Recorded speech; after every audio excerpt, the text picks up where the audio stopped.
அல்ஹம்துலில்லா அல்ஹம்துலில்லா அஷ்ஹது அல்லா இலாஹா இல்லல்லாஹ். எல்லா புகழும் அல்லாஹ்வுக்கு மாத்திரமே. இன்னைக்கு நம்ம பார்க்க போற ஒரு விஷயம் என்னன்னா, ஆன்ம மீட்சிக்கான பயணத்துல நம்ம இருக்கோம். அந்த பயணத்துக்கு என்ன தேவை அப்படிங்கிறத நம்ம பத்தி அல்லாஹ் குர்ஆன்ல நமக்கு என்ன சொல்லித் தராங்க அப்படின்னு பார்ப்போம். நம்முடைய மீட்சிக்கானது நமக்குரிய கடவுளின் தூது செய்தியான குர்ஆனை அறிந்து கொள்வதன் மூலமே அடையக்கூடியதாக இருக்கு. குர்ஆனை நம்ம அறிஞ்சுக்கிட்டா மட்டுமே தான் மீட்சிக்கான பயணம் ஆரம்பிக்குது. எப்பவுமே சொல்லுவாங்க நாலேஜ் இஸ் பவர் அப்படின்னு சொல்லி. அதாவது அறிவு தான் சக்தி வாய்ந்தது. கல்வி கற்றுக்கொள்ளுங்கள், கல்வி கத்துக்கிட்டே அப்படின்னு. அதையும் தாண்டி குர்ஆன் நமக்கு சொல்றது அண்டர்ஸ்டாண்டிங் இஸ் பவர் அப்படின்னு சொல்லி. அதை புரிஞ்ச மாட்டீங்களா, சிந்திக்க மாட்டீங்களா அப்படின்னு சொல்லி கேக்குது குர்ஆன். இப்ப வெறும் நாலேஜ் மட்டும் சக்தி கிடையாது, இல்ல பவர் கிடையாது. அதை அண்டர்ஸ்டாண்ட் பண்றது. அதையும் தாண்டி குர்ஆன் சொல்லுது எக்ஸ்பீரியன்ஸ் பண்ணி பார்க்க சொல்லுது. கிடைச்ச நாலேஜ செஞ்சு பார்த்து நம்ம புரிஞ்சு உணர்ந்து கொள்வது. இங்கதான் மீட்சியினுடைய பயணம் ஆரம்பிக்குது. இந்த மீட்சியை தடுக்க தன்னால் இயன்ற அனைத்தையும் செய்யக்கூடியவன் தான் சாத்தான். நம்ம மீட்சி பயணத்துக்கு நம்ம உள்ள போயிட்டோம் அப்படின்னா சைத்தான் குர்ஆனை கொஞ்ச நேரம் படிக்க விட மாட்டான், குர்ஆனை பத்தி பேசிட்டு இருக்க விட மாட்டான், வேற ஏதாவது விஷயத்த கொண்டு உள்ள சொல்லிடுவான். நம்ம ஒரு விஷயத்த சப்ஜெக்ட பேசிட்டு இருப்போம், அவன் அவனுக்கு நம்மளுக்கே தெரியாம ஒரு ஆளை பத்தி, ஒரு தனி நபரை பத்தி பேச வச்சிருவாங்க. நம்ம இதுல இருந்து டைவர்ட் ஆகி போயிருவோம். ஆனா இந்த மீட்சிக்கான பயணம் மகிழ்ச்சியானதாக இருக்க வேண்டும் அப்படின்னா சில அடிப்படை குர்ஆன் சொல்லித் தருது. அதுல முதல் விஷயம் என்னன்னு பாத்தீங்கன்னா சிந்தனை. அதுக்கப்புறம் அதை பத்தி நிறைய வசனங்கள் இருக்கு, அதை நம்ம பார்க்கலாம். ரெண்டாவது, சிந்தனை மட்டும் பண்ணா பத்தாது, சிந்தனை பண்ண விஷயத்த புரிஞ்சுக்கிட்டோம். சிந்தனை பண்ணும்போது ஒரு விஷயம் தெரியும் நமக்கு, சிந்தனை பண்ணும்போது இப்படி செய்யணும் அப்படின்னு. அதுக்கு விருப்பத்தை ஏற்படுத்தணும். அப்போ அந்த விருப்பம், அதாவது விருப்பம் இருந்தா மட்டுமே தான் நமக்கு ஆர்வம் வரும். விருப்பம் இல்லைன்னா ஆர்வம் வராது. அதனால சிந்தனை, விருப்பம், ஆர்வம், அப்புறம் நமக்குள்ள ஒருத்தருக்கு ஒருத்தர், அதாவது பொறாமை இல்ல, போட்டி. வியாபாரத்துல சொல்லுவாங்க, வியாபாரத்துல பொறாமப்படக்கூடாது, ஆனா போட்டி இருக்கலாம். அதாவது போட்டினா என்ன போட்டி அப்படின்னா அதாவது காம்படிஷன் இருந்தா தான் பிசினஸ் பண்றதுக்கே நல்லா இருக்கும். அல்லாஹ் இந்த மார்க்கத்தையே, நன்னெறியையே அல்லாஹ் ஒரு ட்ரேடுக்கு, ஒரு வியாபாரத்துக்கு ஒப்பிட்டு தான் சொல்றாங்க. அப்போ அந்த போட்டி அல்லாஹ் சொல்றாங்க, அவர்கள் நற்பணிகள் புரிய ஆவலுடன் உள்ளனர், அவற்றை செய்ய அவர்கள் போட்டியிடுகின்றனர் அப்படின்னு. உதாரணத்துக்கு கூட இந்த அவையில கூட நம்ம பார்க்கலாம், இந்த கிளப் ஹவுஸ்ல, இந்த வெப்எக்ஸ்ல கூட நான் பண்றேன், நீ பண்ற, நம்ம போட்டி போடுறோம். அது அந்த போட்டி இருக்கணும் நமக்கு. அப்பதான் நம்ம இன்னும் நிறைய நன்னெறியில ஈடுபட முடியும். அப்புறம் இது யாருக்கு இன்னும் இருக்கு நிறைய. என்னெல்லாம் பார்த்தோம் அப்படின்னா, நமக்கு முதல்ல சிந்திக்கணும். சிந்தித்ததன் அடிப்படையில ஏற்படக்கூடிய விருப்பத்துல ஆர்வம் காட்டணும். அந்த ஆர்வத்தை போட்டி போட்டு நம்ம செய்யணும். போட்டி போட இது ஒரு, அதே மாதிரி இதுக்கு நமக்கு எதிர்க்கக்கூடிய அந்த சாத்தான எதிர்ப்பவர்களுக்கு இது ஒரு நினைவூட்டலாகவும் நம்ம பார்க்கணும். அல்லாஹ் அதனால அதுக்கப்புறம் தான் நமக்கு இந்த ஆன்ம மீட்சிக்கான அந்த வெகுமதி நமக்கு கிடைக்கும். அப்போ பக்திமான்களுடைய வெளி தோற்றம் எப்படி இருக்கும், நன்னெறியின் துவக்கம் எங்க இருந்து ஆரம்பிக்குது, பேச்சுல, உரையாடல்ல, நம்ம பேசக்கூடிய டெலிவரியில, மற்ற மனிதர்களோடு நடக்கக்கூடிய விஷயத்துல, இத பத்தி எல்லாம் நிறைய வசனங்கள் இருக்கு, நிறைய இருக்கு. இன்ஷா அல்லாஹ் நம்மளுடைய நன்னெறி களத்துல நம்ம பல்வேறு தரப்பட்ட மக்களோட, பல்வேறு நம்பிக்கைகளுடைய மக்களோட, பல்வேறு புரிந்து கொள்ளுதல் கூடிய மக்களோட நாம வசிக்க வேண்டிய கட்டாயம் இந்த பூமியில. அப்ப நம்மளுடைய அணுகுமுறை எப்படி இருக்கணும், எப்படி இருக்கும் அப்படிங்கறத குர்ஆன் நமக்கு அழகா சொல்லி காட்டுது. அதை பத்தி நம்ம இன்ஷா அல்லாஹ் பார்க்கலாம். நான் ஏதாவது விஷயம் உங்களுக்கு ஏதாவது தோணுச்சுன்னா கூட நீங்க எனக்கு சொல்லுங்க. இன்ஷா அல்லாஹ் நான் முதல்ல ஆரம்பிக்கிறேன். அல்லாஹ் சொல்றாங்க, நான் முதல்ல சொன்னேன் இல்லையா, மீட்சிக்கான பயணம் மகிழ்ச்சியா இருக்க வேண்டும். அதுக்கு நம்ம அவர்கள் ஏன் இந்த வேதத்தை சிந்தித்து பார்க்கவில்லை அல்லாஹ் கேக்குறாங்க. 23வது அத்தியாயத்துல 69 அவர்கள் ஏன் இந்த வேதத்தை சிந்தித்து பார்க்கவில்லை, அவர்களுடைய முன்னோர்களால் ஒருபோதும் அடையப்படாத ஒன்றை அவர்கள் பெற்றிருக்கின்றனர் என்பதை அவர்கள் உணர்ந்து கொள்ளவில்லையா? நல்லா யோசிச்சு பார்ப்போம். நம்மளுடைய பெற்றோர்கள், நம்மளுடைய மூதாதையர்கள் வந்து இந்த குரானை எங்க வச்சிருந்தாங்க? நம்ம இப்ப படிக்கிற மாதிரி, பழகுற மாதிரி, நம்ம கூடயே இருக்கிற மாதிரி அவங்க கூட இருந்துச்சா? இல்ல நம்ம கூட, நம்ம சின்ன வயசுல நம்ம கூட இருந்துச்சான்னா இல்ல. இந்த ஒரு 10-20 வருஷம் தான். 2000க்கு அப்புறம், 1999 2000க்கு அப்புறம் இந்த 24 வருஷம் தான் நமக்கு, நம்ம பிள்ளைங்களுக்கு. நம்ம இப்ப மத்த எதுவும் தெரியாது, குரானை தான் நம்ம காமிச்சிருக்கோம். அதனால அவர்கள் ஏன் இந்த வேதத்தை சிந்தித்து பார்க்கவில்லை? அவர்களுடைய முன்னோர்களால் ஒருபோதும் அடையப்படாத ஒன்றை அவர்கள் பெற்றிருக்கின்றனர் என்பதை அவர்கள் உணர்ந்து கொள்ளவில்லையா? நல்லா கேட்கிறாங்க. இதை நம்ம உணர்ந்திருக்கோமா? அவர்கள் தங்களுடைய தூதரை அடையாளம் கொண்டு கொள்ள தவறிவிட்டனரா? இதனால் தான் அவர்கள் அவரை அலட்சியம் செய்கின்றனரா? அதனால தூதர் சொன்ன ஒரு விஷயத்த நாம முழுசா அடைஞ்சிட்டோமா, அத வந்து நம்ம அலட்சியமா விட்டுறோமா அப்படிங்கறத நம்ம சிந்தனை பண்ணி பார்க்கணும். சிந்திக்கும் போதுதான் இந்த குரான் மிகச்சிறந்த பாதையை நோக்கி வழிநடத்துகின்றது அப்படின்னு 17வது அத்தியாயம் சூரா பனி இஸ்ராயில்ல 9வது வசனத்துல சொல்றாங்க. இந்த குரான் மிகச்சிறந்த பாதையை நோக்கி சிந்திச்சு பார்க்கும் போதுதான் தெரியும் எப்படிப்பட்ட ஒரு பாதையை நோக்கி இது வழி நடத்திக்கிட்டு இருக்கு. அதை அனுபவபூர்வமா யோசிக்கும் போது அல்ல அவ்வளவு ஒரு நமக்கு முன்னாடியே நம்ம அல்லா கூட சார்ந்திருந்தோம் அப்படின்னு சொன்னா, குரானை வந்து புரிஞ்சு அதை வந்து பின்பற்ற ஆரம்பிச்சிட்டோம் அப்படின்னு சொன்னா, நமக்கு அல்லா எல்லா விஷயத்தையும் ரொம்ப லேசாக்கி வைக்கிறது நம்மளால உணர முடியும். இவ்வளவு நாளா, அதாவது அதை வந்து உணரத்தான் முடியும். மேலும் நன்னெறியானது ஒரு வாழ்வு நடத்துகின்ற நம்பிக்கையாளர்களுக்கு மகத்தானது ஒரு பிரதிபலனுக்கு அவர்கள் தகுமானவர்களாகிவிட்டார்கள் என்ற நற்செய்தியை கொண்டு வருகின்றது. அதாவது இதை படிக்கும் போதுதான் நமக்கு புரியும். அதுவும் திரும்பி திரும்பி படிக்கும் போதுதான், அதிகாலையில குரான் படிக்கும் போது நம்ம கேட்கிறோம், எப்படி, அதாவது இப்படிலாம் குரான் வசனத்துல இருக்கா, நம்ம படிச்சிருக்கிறோமா அப்படிங்கிற மாதிரிலாம் நமக்கு தோணுது. அதனாலதான் அதிகாலையில குரான் வாசிக்க சொல்லி எல்லாம் கட்டாயப்படுத்துறாங்க. எல்லாம் வந்து நமக்கு ரெக்கமெண்டேஷன் வைக்கிறாங்க. அதிகாலையில குரான் ஓதுறது வந்து சாட்சி பகரக்கூடியதாக இருக்குது. சாட்சினா என்ன, நமக்கு வந்து அப்படியே மைண்ட்ல வந்து தக்கிது, உரைக்குது அது. அதனால இந்த குரான் மிகச்சிறந்த பாதையை நோக்கி வழிநடத்துகின்றது. மேலும் நன்னறியானது ஒரு வாழ்வு நடத்துகின்ற நம்பிக்கையாளர்களுக்கு மகத்தானது ஒரு பிரதிபலனுக்கு அவர்கள் தகுமானவர்களாகிவிட்டார்கள் என்ற நற்செய்தியை கொண்டு வந்திருக்கிறது. அது படிக்கும் போதுதானே தெரியுது நமக்கு. அப்புறம் சூரா அல் இன்சான் 76வது அத்தியாயத்துல சொல்றாங்க, இந்த குரானை நாம் உமக்கு வெளிப்படுத்தியுள்ளோம், நம்மிடமிருந்து தனிச்சிறப்பானது ஒரு வெளிப்பாடுன்னு சொல்றாங்க. இது ஒரு பியூட்டிஃபுல், அதாவது ஒரு தனிச்சிறப்பான வெளிப்பாடு இது எல்லாம் நமக்கு தந்திருக்கிறது. அந்த வெளிப்பாட்டை வந்து நாம தொடர்புலயே இருந்தா தான் அதை நம்ம வந்து, அதாவது அப்படி தொடர்புலயே இருக்கிறவங்க அதுக்குதான் 51 56 அதாவது 56 79 சொல்றாங்க, none can grasp it, none can grasp it except the sincere. ஆங்கிலத்துல, நம்ம தமிழ்ல வந்து உண்மையாளர்களை தவிர இது யாரும் அடைய முடியாது. உண்மையா இருக்கணும். நம்ம உண்மையிலேயே அல்லாஹ் நமக்கு ஒரு வழிகாட்டியா, ஒரு சரியான, மேல படிச்சோம் இல்லையா, ஒரு சரியான பாதையை இது காட்டுது அப்படின்னு. இந்த குரான் மிகச்சிறந்த பாதையை நோக்கி வழி நடத்துகின்றது அப்படின்னு புரிஞ்சுக்கிட்டோம் அப்படின்னு சொன்னா, அப்ப அதை நம்ம வந்து அதை நம்ம வந்து தினசரி, அதாவது தினசரினா அதை வந்து நம்ம வாழ்க்கையோட நமக்கு தேவையான பிரச்சனைகளுக்கு வழிகாட்டக்கூடியதா அது இருக்குதுங்கிறத புரிஞ்சவங்க அந்த வழிகாட்டுதல தெரிஞ்சுக்கிறோமா? இங்க தெரிஞ்சுக்கும் போது ஒரு சின்ன சிக்கல் என்னன்னா, இவர் சொன்னா கரெக்டா இருக்கும், இவர் நல்லா பேசுவாரு, இல்ல இவர் சொன்னா கரெக்டா இருக்கும், இவரு நல்லா பேசுவாரு. அல்லாஹ் உங்களோட பேசுறாரா? அர் ரஹ்மான் அல்லமல் குரான், குரானுக்கு ஆசிரியர் அல்லாதான். நமக்கு அல்லாதான். அவங்கவுங்க பேசுறவங்க அவங்கவுங்க, இப்ப நான் பேசுறேன், என் கருத்தை சொல்றேன், ஷஹாப்தீன் பாய் பேசுறேன், அவரு கருத்தை சொல்றாரு, காலித் பாய் பேசுறேன், அவரு கருத்தை, இப்படி ஒவ்வொருத்தர் பேசுவங்க. நான் புரிஞ்சுக்கிட்ட விஷயத்த நான் சொல்றேன், அது எனக்கு கரெக்ட். நீங்க எப்படி வேணாலும் பாருங்க. அதை சிந்திச்சு உணர வேண்டியது ஒவ்வொருத்தருடைய கடமையும். இது ஒவ்வொருத்தருக்குமான குரான். இது ஒவ்வொருத்தரையும் எல்லாம் தனித்தனியா கேள்வி கேட்பார், தனித்தனியா வழி நடத்துறாரு. ஒருத்தர் புரிஞ்சுக்கிட்ட மாதிரி எல்லாரும் அப்படியேதான் இருக்கணும் அப்படிங்கிற கட்டாயமே கிடையாது. ஆனா நாம புரிஞ்சுக்கணும். மத்தவங்க, அதுவும் ஒரு வகையில மத்தவங்களை சார்ந்து இருந்துடக்கூடாதுன்னு சொல்றேன். எந்த செய்தியாக இருந்தாலும் நீங்களே உங்களுக்காக பரிசீலிக்காமல் ஏற்றுக்கொள்ள வேண்டாம் நல்லா நமக்கு வழிகாட்டுறாங்க.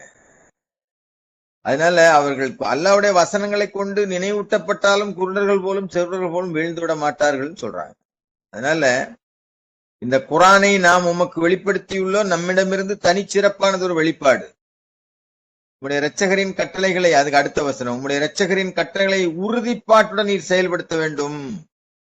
நான் செயல்படுத்தணும்னா நான் புரிஞ்சிருக்கணும். நான் சொன்னேன் இல்லையா, நாலேஜ், அறிவு குரான்ல இருக்கு. அந்த அறிவு தான் சிறந்ததுன்னு எல்லாரும் சொல்றாங்க. படிச்சு டிகிரி வாங்கிட்டா சிறந்ததுன்னு சொல்றாங்க. ஆனா படிச்சவன் பூரா தப்பு தப்பா தான் பண்ணிட்டு இருக்கான்.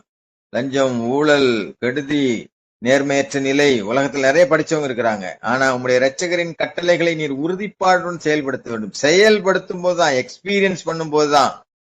மேலும் அவர்களில் உள்ள பாவம் நிறைந்த நம்ப மறுப்போன் எவனுக்கும் நீர் கீழ்ப்படியாதுன்னு நமக்கு எச்சரிக்கை விடுக்கிறாங்கல்ல. ஏன்னா ஆன்ம மீட்சிக்கான பயணம் அல்லாஹ் கூட இருக்கிறவங்களுக்கு ரொம்ப சிம்பிள். அல்லாஹ் கூட இருக்கிறவங்களுக்கு சைத்தான் எந்த இடையூறும் செய்ய முடியாது. சைத்தானுக்கே அல்லாஹ் சொல்லிட்டாங்க, என்ன மட்டும் தனிச்சு அவங்க தேர்ந்தெடுத்துட்டாங்க அப்படின்னா உனக்கு அதிகாரம் இல்லைன்னு சொல்லிட்டாங்கல்ல. ஆனா நம்ம அதுக்கு இடம் கொடுத்துடக்கூடாது இல்லையா? அதுக்காகத்தான் இதெல்லாம் திருப்பி திருப்பி படிச்சுக்கிட்டே இருக்க வேண்டியிருக்கு, கேட்டுக்கிட்டே இருக்க வேண்டியிருக்கு. உம்முடைய இரட்சகரின் கட்டளைகளை உறுதிப்பாட்டுடன் நீர் செயல்படுத்த வேண்டும். மேலும் அவர்களில் உள்ள பாவம் நிறைந்த நம்ப மறுப்பவன் எவனுக்கும் நீர் கீழ்ப்படியாதீர். அடுத்த வசனத்துல சொல்றாங்க, மேலும் பகலும் இரவும் உம்முடைய இரட்சகரின் பெயரை நினைவு கூறுவீராக. அடுத்த வசனத்துல சூரால் இன்சான் 76வது வசனத்துல, இரவு பொழுதுகளில் அவர் முன் சிரம்பணிந்து வீழ்வீராக. மேலும் நீண்டதோர் இரவு அவரை துதிப்பீராக. அடுத்த வசனத்துல சொல்றாங்க, இந்த மக்கள் விரைந்தோடும் இந்த வாழ்வில் மூழ்கி விடுகின்றனர். அதே சமயம் அவர்களுக்கு சற்றே முன்னிருக்கின்ற கனமானது ஒரு நாளை அலட்சியம் செய்கின்றனர். அதாவது மகத்தான நாள் ஒன்றை நாம எதிர்பார்த்து காத்துட்டு இருக்கிறோம். நம்ம செஞ்ச நல்லது கெட்டதற்கான தீர்ப்பு நாள் அது. மாலிகி யௌமித்தீன் அப்படின்னு சொல்லி ஒவ்வொரு தொழுகையிலும் நம்ம ஓதுறோம். மாலிகி யௌமித்தீன், தீன்னா அந்த நாள், மாலிக் அந்த தீன், அந்த நாளினுடைய அதிபதி ராஜா அல்லாஹ், அந்த நாளினுடைய அதிபதி அல்லாஹ். அந்த ஒரு நாளை உண்மையிலேயே நம்ம அதாவது நம்ம அடி மனசுல, ஆழ் மனதுல, பின் மண்டையில ஏத்திட்டோன்னு வைங்க. அதை ஏத்துறதுக்கு தான் குரான் டெய்லி படிக்கணும். ஏன்னா அங்கங்க அல்லாஹ் அப்பப்ப எல்லா இடத்துலயும் திருப்பி திருப்பி சொல்லிட்டே இருக்காங்க அந்த நாள். அதாவது அதை அலட்சியம் செய்கின்றனும். மக்கள் விரைந்தோடும் இந்த வாழ்வில் மூழ்கி விட்டனர். கேளுங்க, எப்ப பார்த்தாலும் வேலை, எப்ப பார்த்தாலும் படிப்பு, எப்ப பார்த்தாலும் பணம் சம்பாதிக்கிறது, எப்ப பார்த்தாலும் டைமே இல்ல, ஓடிக்கிட்டே இருக்கும். எப்பவாவது அல்லாஹ் நினைக்கிறோம், இந்த ஓடிக்கிட்டே இருக்கிறோம். அதனாலதான் அல்லாஹ் பகல்ல அதுக்கும் இரவுல இதுக்கும் நமக்கு நேரம் ஒதுக்க சொல்றாங்க. அதை நம்ம ஒதுக்குறோமா அப்படிங்கறத பார்க்கணும். மக்கள் விரைந்தோடும் இந்த வாழ்வில் மூழ்கி விடுகின்றனர். அதே சமயம் அவர்களுக்கு சற்றே முன்னிருக்கின்ற கனமானது ஒரு நாளை அலட்சியம் செய்கின்றனர். அதுக்கு அடுத்த வசனம் சொல்றாங்க, நாம் அவர்களை படைத்தோம், மேலும் அவர்களை ஸ்தாபித்தோம், மேலும் எப்பொழுது நாம் நாடினாலும் அவர்களுடைய இடத்தில் மற்றவர்களை மாற்றி அமைத்துட நம்மால் இயலும். பாருங்க, ஒண்ணுமே இல்ல. இது ஒரு அடுத்த வசனம் படிச்சுட்டு இன்னும் 2-3 வசனம் இருக்கு, அதை படிச்சுட்டு அதுக்கப்புறம் நான் 31 வரைக்கும் 76ல 26 24ல இருந்து படிக்கிறேன். நான் 23 76ல 23ல இருந்து 31 வரைக்கும் இப்ப நம்ம நேத்து முதல் நாள் நடந்த விஷயத்த அல்லாஹ் அப்படி சொல்ற மாதிரி இருக்கு. அவர்களை நாம் படைத்தோம், மேலும் அவர்களை ஸ்தாபித்தோம், மேலும் எப்பொழுது நாம் நாடினாலும் அவர்களுடைய இடத்தில் மற்றவர்களை மாற்றி அமைத்துட நம்மால் இயலும். இது ஒரு நினைவூட்டலாகும். விரும்புகின்ற எவரும் தன்னுடைய இரட்சகரை நோக்கிய பாதையை தேர்ந்தெடுத்துக் கொள்ள வேண்டும். நீங்கள் விரும்பும் எதுவானாலும் கடவுளின் விருப்பத்திற்கு ஏற்பவே ஆகும். கடவுள் சர்வம் அறிந்தவர், ஞானம் மிகுந்தவர். தான் விரும்புகின்ற எவரையும் தன்னுடைய கருணைக்குள் நுழைய அவர் அனுமதிக்கின்றார். வரம்பு மீறுபவர்களை பொறுத்தவரை வலி நிறைந்தது தண்டனையை அவர்களுக்கு அவர் தயாரித்துள்ளார். இது இப்போ நம்ம அல்லாஹ் ஒரு ஸ்தாபித்து வச்சிருக்கிறாங்க. இங்க ஒவ்வொருத்தருக்கும் இருக்கிற இருப்பிடம், பணம் சம்பாதிக்க ஒரு பணி, இல்ல அதுக்கான ஒரு வாய்ப்பு எல்லாம் சொல்றாங்க. மேலும் நாம் நாடினால் உங்களுடைய இடத்தில் மற்றவர்களை மாற்றி அமைத்துவிட முடியும்னு சொல்றாங்க. அமெரிக்கால ஏற்பட்ட காட்டுத்தீ எல்லாரும் நியூஸ்ல பார்த்திருப்போம். நேற்று வரைக்கும் சொகுசு பங்களால இருந்தவங்க இன்னைக்கு பிளாட்ஃபார்ம்ல. எவ்வளவு நேரம் ஆகும்? நாளைக்கு அங்க வர்றது எங்கேயும் வரலாம். நம்ம அதுக்கு தயாரா இருக்கிறோமா? அந்த மாதிரி ஒரு சூழ்நிலைய அதான் எல்லாம் சொல்றாங்க, நம்பிக்கையாளர்களா இருந்தா அவங்க மரணத்தை விரும்பட்டும்னு எல்லாம் சொல்றாங்க. அப்ப அந்த மனநிலையில இருக்கிறோமா? ஐயோ, இன்னும் அந்த பிள்ளை கல்யாணம் முடியல, இந்த பிள்ளை கல்யாணம் முடியல, இவங்களுக்கு அது பண்ணல, இதுக்கு இது பண்ணல, பல சிந்தனையில இருக்கோம். நம்ம இதே சிந்தனையாவே இருக்கிறோம். ஆனா எப்ப வேணாலும் என்ன வேணாலும் நடக்கும். இதான் நமக்குள்ள பாடம். அமெரிக்கால நடந்தது நமக்கு என்ன பாடம்? எப்ப வேணாலும் அல்லாஹ் என்ன வேணாலும் பண்ணுவாங்க. நாம அல்லாவை சார்ந்திருந்தோம்னா நம்ம பயப்படாம இருப்போம். நம்பிக்கையோட அல்லாஹ்வுடைய கட்டளைகளை நிறைவேற்றுவதில், அந்த பாதையை தேர்ந்தெடுப்பதில், அந்த பாதையை நோக்கி பயணப்படுவதில் நாம தொடர்ந்து இருப்போம். இது எல்லாமே சிந்தித்து பார்க்க வேண்டிய விஷயம். நான் இவ்வளவு நேரம் சொன்ன விஷயம் எல்லாம் சிந்தித்து பார்க்க வேண்டிய விஷயம். இப்ப அந்த நாள் நம்ம போறோம், ஆன்ம மீட்சி அடைஞ்சிட்டோம், அடையணுங்கிற விருப்பம் நமக்கு இருக்கணும். ஏன்னா குரான் வந்துச்சு, குரானை தினசரி படிச்சுட்டு இருக்கோம். விருப்பம் அல்லாஹ் சொல்றாங்க 24 அந்நூர் அத்தியாயத்துல ஒரு 3 வசனம் சொல்றாங்க. அப்புறம் சூரா முஸம்மிலையும் சொல்றாங்க. தெளிவூட்டும் வெளிப்பாடுகளையே நாம் உமக்கு இறக்கி அனுப்பியுள்ளோம், பின்பு நேரானதொரு வழியை விரும்புகின்ற எவரையும் கடவுள் வழி நடத்துகின்றார். குரான்ல எல்லாமே இருக்கு. தெளிவூட்டும் வெளிப்பாடுகளையே நாம் உமக்கு இறக்கி அனுப்பியுள்ளோம், பின்பு நேரானதொரு வழியை விரும்புகின்ற எவர் ஒருவரையும் அல்லாஹ் வழி நடத்துகின்றார். நம்ம முதல்ல விரும்பணும். இத நமக்கு கையில குரான் இருக்கு. அல்லாஹ் சொல்றாங்க, தினசரி படிங்க அப்படின்னு சொல்றாங்க, தர்மம் கொடுங்கன்னு சொல்றாங்க, தொழுங்கன்னு சொல்றாங்க. கடந்த வாரம் சும்மா காலித் பண்ணும்போது தொழுகையை பத்தி சொல்லும் போது புது புது விஷயங்கள். ஓ, எவ்வளவு ஒரு, அதாவது திருப்பி கேட்கும் போது, நினைவூட்டப்படும் போது நம்மள சிலிர்க்க வைக்குது. அது பாருங்க, ஆசை மிகு எண்ணங்கள் மூலமே அன்றி சுவனத்தை அடைகின்றார்கள். 7வது அத்தியாயத்தின் 46வது வசனத்துல சொல்றாரு. ஆசை மிகு, அந்த ஆசை இருக்கணும் நம்மள்ட்ட, அந்த எண்ணம் இருக்கணும். இல்ல எண்ணம் இருந்தா நிச்சயமா அந்த எண்ணம் வச்சுக்கிட்டே இருக்கணும். அதனாலதான் காலையில எழுந்திருக்கும் போதெல்லாம் என்னுடைய பெயரை சொல்லுங்கன்னு அல்லாஹ் சொல்றாரு. காலையில எந்திரிக்கும் போதெல்லாம் பிஸ்மில்லாஹிர் ரஹ்மானிர் ரஹீம், லா இலாஹ இல்லல்லாஹ் நம்ம சொல்றோமா? வழக்கத்துக்கு, அதாவது வாய் விட்டு சொல்லணும்னு அவசியம் இல்லை, அந்த நினைப்பு இருக்கணும். அந்த எந்திரிக்கும் போது பிஸ்மில்லாஹிர் ரஹ்மானிர் ரஹீம் மைண்ட்ல இருக்காது. அந்த ஆசை மிகு எண்ணங்கள் மூலமே, எண்ணம் இருந்தா தான் அது ஆட்டோமேட்டிக்கா வரும். உண்மையிலே நம்ம ஆசைப்படணும், சுவனத்தை அடையணும், சுவனத்தை நாளைக்கு உயிர் தெழுப்பப்படும் போது அதே மாதிரி எழுந்திருப்போம்னு ரஷாத் சொல்றாரு. அப்ப இந்த எண்ணம் மட்டும் இருந்தா, விருப்பம் மட்டும் இருந்தா பத்தாது, ஆர்வம் வேணும். 3வது அத்தியாயத்தின் 133வது வசனத்துல, ஆல இம்ரான்ல, உங்களுடைய இரட்சகரிடமிருந்து மன்னிப்பு மற்றும் வானங்கள் மற்றும் பூமியை சூழ்ந்திருக்கின்ற அகலத்தை உடைய ஒரு சொர்க்கத்தின்பால் நீங்கள் ஆர்வத்துடன் விரைந்திட வேண்டும். அந்த நாள்ல போய் நிக்கிறோம், நமக்கு எப்பேற்பட்ட ஒரு சொர்க்கம் காத்துக்கிட்டு இருக்கங்க. சொர்க்கத்தை பத்தி எல்லாம் எப்படி விவரிக்கிறாங்க இந்த வசனத்தை சொல்றாங்க. உங்களுடைய இரட்சகரிடமிருந்து மன்னிப்பு, மேலும் வானங்கள் மற்றும் பூமியை சூழ்ந்திருக்கின்ற அகலத்தை உடைய ஒரு சொர்க்கத்தின் பால் நீங்கள் ஆர்வத்துடன் விரைந்திட வேண்டும். நன்னெறியாளர்களை அது எதிர்பார்த்து கொண்டுள்ளது. உண்மையிலே நம்ம நன்னெறியில இருந்தோம் அப்படின்னா நமக்காக அங்க காத்துக்கிட்டு இருக்காது, அது எதிர்பார்த்துட்டு இருக்கு, எப்போங்க இப்ப வருவாங்க அப்படின்னு சொல்லி. அதனால வெறும் விருப்பம் மட்டும் இருந்தா பத்தாது, அதுக்கு ஆர்வம் காட்டணும். நம்ம ஆர்வம் இருந்தா என்ன ஆகும்? அவர்கள் நற்பணிகள் புரிய ஆவலுடன் உள்ளனர், அவற்றை செய்ய அவர்கள் போட்டியிடுகின்றனர். கடவுள் நாடி இருந்தால் உங்களை ஒரே கூட்டமாக ஆக்கியிருக்க அவரால் இயலும். நல்லா நாடிச்சா எல்லாரையும் ஒன்னும் ஆக்கியிருக்கலாமே. ஆனால் அவர் இவ்விதமாக உங்களில் ஒவ்வொருவருக்கும் அவர் தந்திருக்கின்ற வெளிப்பாடுகளின் மூலமாக உங்களை சோதனையில் ஆழ்த்துகின்றார். இந்த இடத்த ரொம்ப கவனமா பாருங்க. அவர் இவ்விதமாக உங்களில் ஒவ்வொருவருக்கும் அவர் தந்திருக்கின்ற வெளிப்பாடுகளின் மூலமாக உங்களை சோதனையில் ஆழ்த்துகின்றார். நமக்கு என்ன புரிஞ்சிருக்கு? புரிஞ்சதை செஞ்சமா இல்லையா? நமக்கு புரிஞ்சிட்ட விஷயத்த ஆலு சமியனா வத்தானா, கேட்டோம் கட்டுப்பட்டோம் இருக்கிறோமா? இல்ல இன்னும் அலட்சியமா இருக்கமா, நாளைக்கு பாத்துக்கலாம், அப்புறம் பாத்துக்கலாம், ஒரு வாட்டி பண்ணிடுவோம், அப்படி செய்யறோமா? உங்களில் ஒவ்வொருவருக்கும் அவர் தந்திருக்கின்ற வெளிப்பாடுகளின் மூலமாக உங்களை சோதனையில் ஆழ்த்துகின்றார். நீங்கள் நன்னெறிகளில் போட்டியிட வேண்டும். உங்களுடைய இறுதி விதி அல்லாஹ் வசமே உள்ளது, உங்கள் அனைவருடையதும். பின்னர் நீங்கள் சர்ச்சை செய்த ஒவ்வொன்றை பற்றியும் அவர் உங்களுக்கு தெரியப்படுத்துவார்.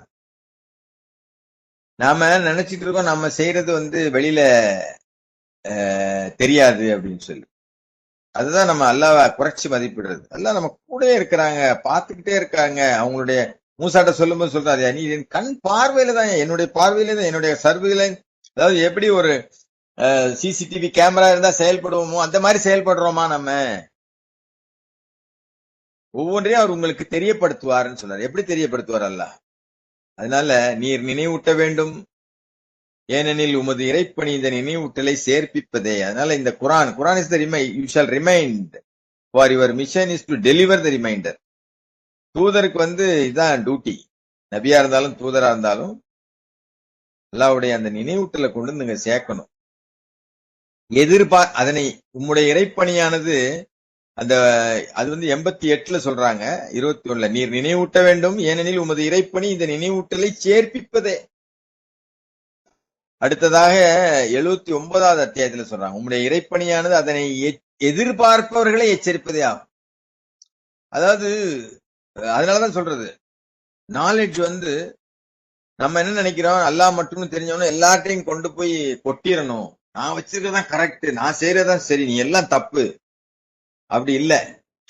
உம்முடைய இறைப்பணியானது யுவர் மிஷன் இஸ் டு வாண்ட் தோஸ் ஹூ எக்ஸ்பெக்ட் இட். யார் எதிர்பார்க்கிறாங்க, யார் கேட்கிறாங்களோ அவங்கள்ட்ட தான் நம்ம பேசணும். ஏன்னா இது நம்பிக்கை கொண்டவங்களுக்கு தான் இது வழிகாட்டு, நம்பிக்கை கொள்ளக்கூடியவங்களுக்கு தான் இது வழிகாட்டும். நம்பிக்கை கொண்டவங்களுக்கு தான். யார் இந்த குரான் அல்லாஹ்ட்ட இருந்து வந்துச்சு, இது இதுல எந்த இதையும் அல்லாஹ் விட்டுறல, எல்லாத்தையும் சொல்லி இருக்கிறாங்க. அப்போ நம்ம என்ன சொல்றோம், தொழுகைன்றாங்க, அது இல்லாங்க கோலி மாறும், அவங்கள்ட்ட அதை பத்தி பேசவே தேவையில்லை. நமக்கு அல்லாஹ் ஒரு தூதருங்கிற ஒருத்தர் அடையாளம் கண்டு காமிச்சிருக்கிறாரு. அவருடைய பணி இதுதான். அவர் அழகா நமக்கு எல்லாத்தையும் குரான்ல இருந்து எடுத்து சொல்லிட்டு போறாரு. இந்த குரானை நம்பலன்னு தான் அர்த்தம். அவங்க அதுக்கு மாற்றமா யாராவது சொன்னாங்க பேசினாங்கன்னா, குரானை நம்பதான் நம்ம எதுக்கு பேசணும் அதெல்லாம் சொல்றாரு. அழகிய முறையில அலட்சியப்படுத்திருங்கன்னு சொல்றாரு. நம்ம அவங்களை முக்கியத்துவம் படுத்தி கேள்வி கேட்டுக்கிட்டே இருக்கோங்க. அதாவது உம்முடைய இறைப்பணியானது அதனை எதிர்பார்ப்பவர்களை எச்சரிப்பதே ஆகும். அடுத்தது தாகால 2வது அத்தியாயம் 3வது வசனத்தில் சொல்றார். தாகா 20வது அத்தியாயத்துல, எந்த கஷ்டத்தையும் உமக்கு உண்டாக்குவதற்காக இந்த குரானை நமக்கு வெளிப்படுத்தவில்லை, பக்திமான்களுக்கு நினைவூட்டுவதற்காக மட்டுமே.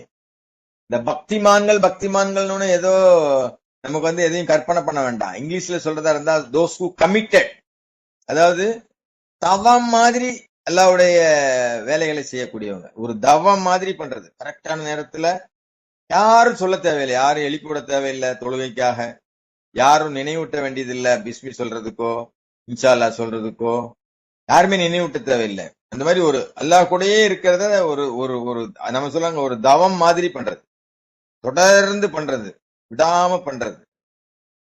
அந்த பக்திமான்களுக்கு எந்த கஷ்டத்தையும் உமக்கு உண்டாக்குவதற்காக இந்த குரானை உமக்கு நான் வெளிப்படுத்தவில்லை, பக்திமான்களுக்கு நினைவூட்டுவதற்காக மட்டுமே. அதனாலதான் தொடர்ந்து படிச்சுக்கிட்டே இருக்கணும் அப்படின்னு சொல்றது. குரானோட டெய்லி தொடர்போட இருக்கணும். அப்பதான் நாம பக்திமானாவும் மாற முடியும், நமக்கு அது நினைவூட்டக்கூடியதாகவும் இருக்கும். நீர் நினைவூட்ட வேண்டும், ஒருவேளை அந்நினைவூட்டல் பயனளிக்க கூடும், பக்தியுடையவர்கள் கவனத்தில் எடுத்துக் கொள்வார்கள். அப்போ நினைவூட்டிக்கிட்டே இருக்கிறது தான் எல்லாமே. நம்ம படிச்ச வசனங்களே தான் படிக்கிறோம், என்ன படிச்சதே தானே படிக்கணும், சலிப்படைதான் நமக்கு. அது இந்த குரானுக்குள்ள மகத்தான ஒரு ஒரு ஸ்பெஷல். அது திருப்பி திருப்பி படிச்சாலும் சரி, யாரு படிக்க கேட்டாலும் சரி, நம்ம படிச்சுக்கிட்டு இருந்தாலும் சரி, அல்லாஹ் கூட இருந்தோம்னா போர் அடிக்காது. அதனால நீர் நினைவூட்ட வேண்டும், ஒருவேளை அந்த நினைவூட்டல் பயனளிக்க கூடும், பக்தியுடையவர்கள் கவனத்தில் எடுத்துக் கொள்வார்கள். இப்போ வெகுமதி அல்லாஹ் சொல்றாங்க. என்ன வெகுமதி? நம்பி 98வது வசனம் அந்த அத்தியாயத்துக்கு பேரே பையினா தான்.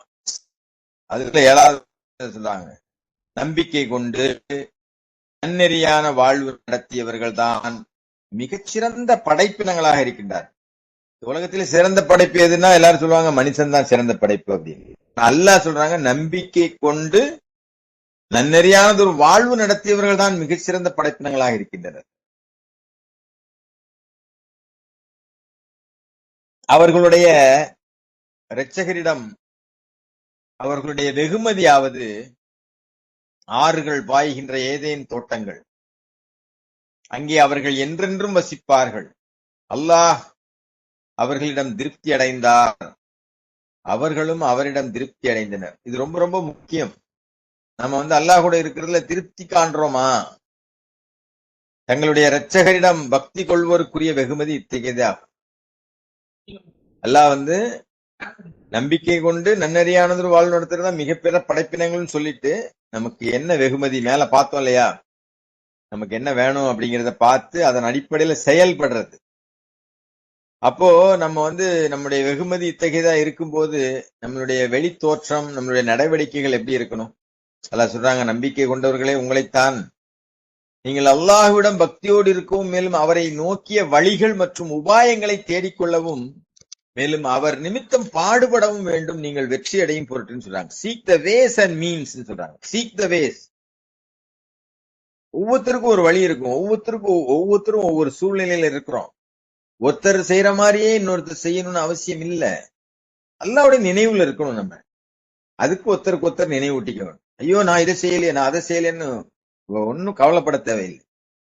நம்மளுடைய ஆழ் மனதை எல்லாம் அறிந்தவங்களா இருக்காங்க. Seek the ways and means, அதற்கான உபாயங்களையும் அதுக்கான வழிகளையும், அது அவரை நோக்கிய வழிகள் மற்றும் உபாயங்கள் எதெல்லாம் எப்படிலாம் பண்ணா அவரை தேடிக்கிட்டே இருக்கலாம் அப்படிங்கறத நீங்க வந்து, ஏன்னா வெற்றி வேணும் நமக்கு.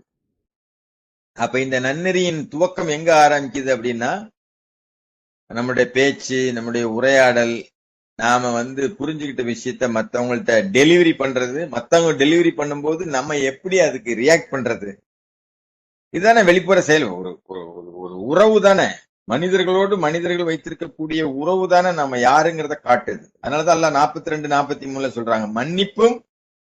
42-43 அதாவது பொறுமையும் மன்னிப்பும், patience and forgiveness, reflection of the character சொல்றாங்க. அதாவது உங்களுடைய, நான் அந்த வசனத்தையும் அப்படியே படிக்கிறேன்.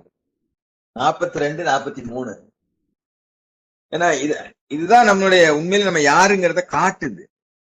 அதனால நாம வந்து அல்லாஹ்வுடைய வழிகாட்டுதலை பெற்றுக்கொண்டோம் அப்படின்னா நம்மகிட்ட வந்து அது இருக்கா அப்படிங்கறத நம்ம பரிசீலனை பண்ணி பார்க்கணும். பொறுமையும் மன்னிப்பையும் கைகொள்வது, பொறுமையும் மன்னிப்பையும் கைகொள்வது குணநலனின் ஒரு மெய்யான பலத்தை பிரதிபலிக்கிறது. அதான் சொன்ன, வெளியில, அதாவது வெளியில எப்படி தெரியும் மக்களுக்கு, நீங்க நம்ம வந்து நபிமார்களை வந்து எப்படி நிறைய பேர் அட்ராக்ட் பண்ணாங்க, அவங்களுடைய செயல்பாடுகள் மூலமா தானே. அவர் சொல்றாரு, உங்களை மாதிரி இந்த மாதிரி குணக்கேடலோன்னு ஆக்கியிருந்தா ஒருத்தரும் கூட இருந்திருக்க மாட்டாங்க அப்படின்னு சொல்றாரு. அதனால நம்பிக்கை கொண்டவரே உங்களைத்தான் கடவுளை கருத்துல கொள்ளுங்க, சரியான கூற்றுக்களை கூறுங்கள்னு சொல்றாங்க. ஃபிரௌன் வந்து மகா கெட்டவன் எல்லாருக்குமே தெரியும். அவன் வந்து அதாவது மிக கொடுங்கோலன். ஆனா அவன்கிட்ட கூட அல்ல, நல்ல முறையில் அவனுடன் பேசுங்கள், அவன் கவனத்தில் எடுக்கவோ அல்லது ஒருவேளை பக்திமானாகவோ கூடும் அப்படின்னு சொல்லி அந்த ஃப்ரீ வில் அங்க இருக்கு. அந்த சுதந்திரம், மனுஷனுக்கு அல்லாஹ் சுதந்திரம் கொடுத்திருக்காங்கிறத இந்த வசனத்துல சொல்லி காட்டுறாங்க. ரவுண்ட போய் நல்ல முறையா பேசுங்க, ஒருவேளை அவன் கவனத்துல எடுத்துக்கலாம், இல்ல ஒருவேளை அவன் பக்திமானா கூட ஆயிரலாம், தப்பாதாரியா கூட ஆயிடலாம். அதனால இன்னும் 9:56 ஆயிடுச்சு. நான் இன்னும் நிறைய வசனங்கள் இருக்கு, இன்னொரு முறை கூட இதை தொடர்ந்து நம்ம சொல்லுவோம் இன்ஷா அல்லாஹ். ஆன்ம மீட்சிக்கான பயணத்துல என்னென்ன தேவைகள், வெளி தோற்றம் எப்படி இருக்கும் அப்படிங்கறதுல தேவைகளை பூரா கொஞ்சம் ஓரளவு நிறைய வசனம், சில வசனங்கள் தான் படிச்சேன், நிறைய வசனங்கள் இருக்கு இன்ஷா அல்லாஹ். அல்ஹம்துலில்லாஹ். அல்லாஹ் போதுமானவர். அல்லாஹ் நம்முடைய காரியங்களை அவருடைய வழிகாட்டலை கொண்டு ஆசீர்வதிக்க வேணும். உங்களுக்கு ஏதாவது இதுல சேர்க்கணும், ஏதாவது சொல்லணும்னா சொல்லுங்க இன்ஷா அல்லாஹ். அல்ஹம்துலில்லாஹ். ஸலாம் அலைக்கும்.